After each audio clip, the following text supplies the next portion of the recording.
According to the Killer List of Video Games website, Thunderjaws was released as an arcade game kit in 1990. Now, I played through the whole thing, and to be honest, aside from a few flaws, I think it would be well worth your time to play it.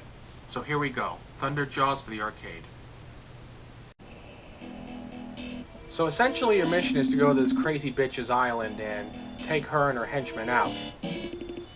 And it's not a bad plot. I guess it's kind of like Bill and Ted's Excellent Adventure meets James Bond's Thunderball, or some shit like that. Well, anyway, let's get to it. So here's the first mission. They drop you off in the water, and you have to kill sharks and other enemies. It's not bad. I mean, it's not going to change the world of gaming as we know it, but it's pretty good. Jeez, how many fucking mechanical sharks do they have? Oh my god. And essentially you just go through the level and kill sharks and divers, and you can collect these oxygen tanks as life restoring items.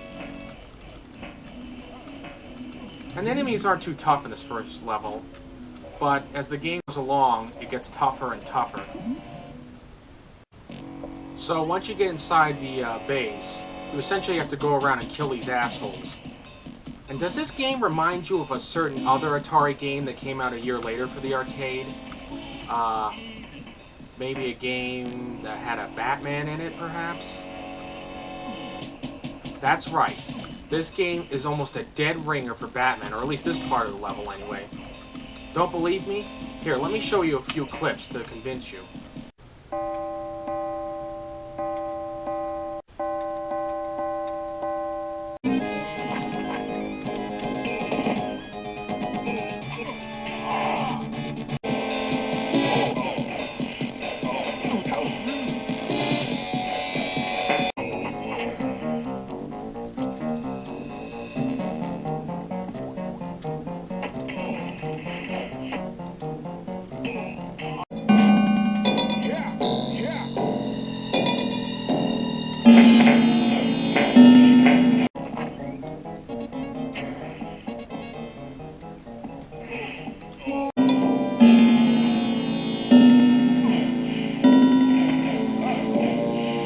If you play this game for any length of time, you'll see that it's practically like Batman. I mean, the enemies, the levels, yeah, sure, they may have had cosmetic change or two, but really, it's just Batman all over. Oh, I like this. They changed them into mutants. That's a cute touch. And I kind of like these awesome Mohawk women. I don't know who the hell came up with that idea, but it's pretty nifty. And these, spiders from Runaway. Oh, and listen to the death sound of this guy. It's hysterical. Most heinous? Where did this guy learn to speak? From the Bill and Ted School of Elocution? Righteous, dude! We're gonna have ourselves a gnarly party, you know what I'm saying? Ah! And that sound of the mutant woman dying is hysterical. Whoa, dude! Like, totally bogus, man? Like, whoa! I gotta kill this pooch. That's, like, totally uncool, man. Ooh, I got gas, man. Better not fart.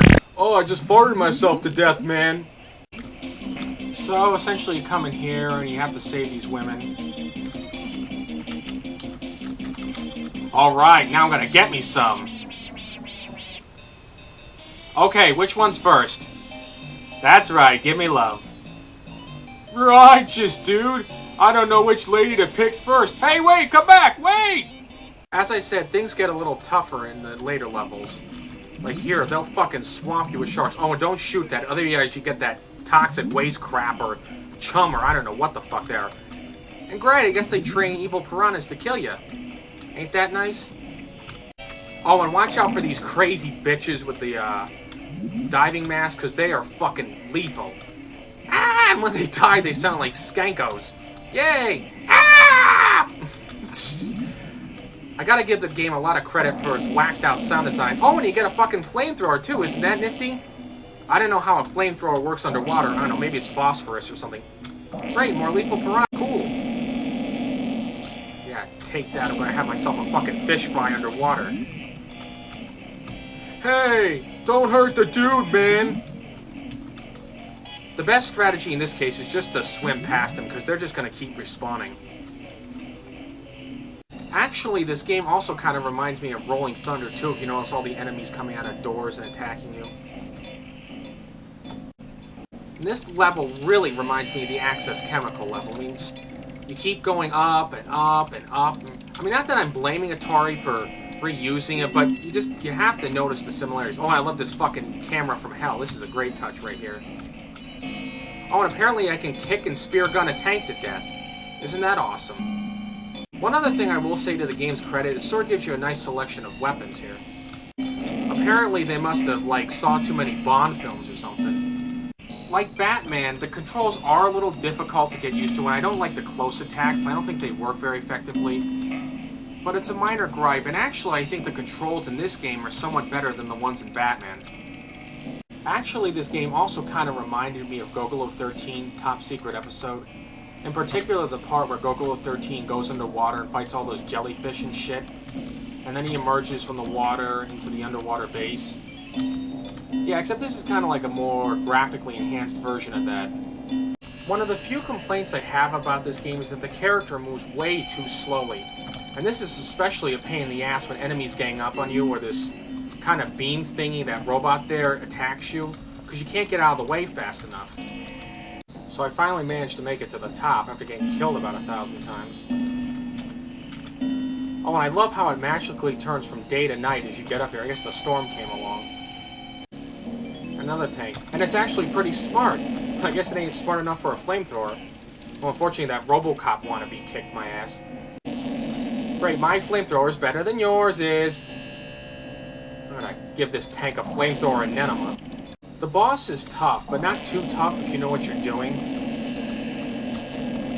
Of course, the way I'm playing, it's like I don't know what the fuck I'm doing, so... You just gotta avoid these seeker shots. But unfortunately, I didn't do that this time. Alright, can I beat him this time? Okay. Let's see if I can get this one here. Big Brother is watching you. Yeah, well, I'm kicking Big Brother's ass. Oh, and don't fall down that pit, either. And I made it. So, in conclusion, I was going to cover the other levels in this game, but I really didn't want to spoil them because they have a number of interesting surprises. I just wanted to give you a little taste of the game and show you why I think it was good, aside from a few flaws. My advice would be, just give the game a shot. If you like Rolling Thunder and Batman for the arcade, I think you'll like this game. If you don't, give it a pass. This is Film and Stuff signing off. Thanks for watching.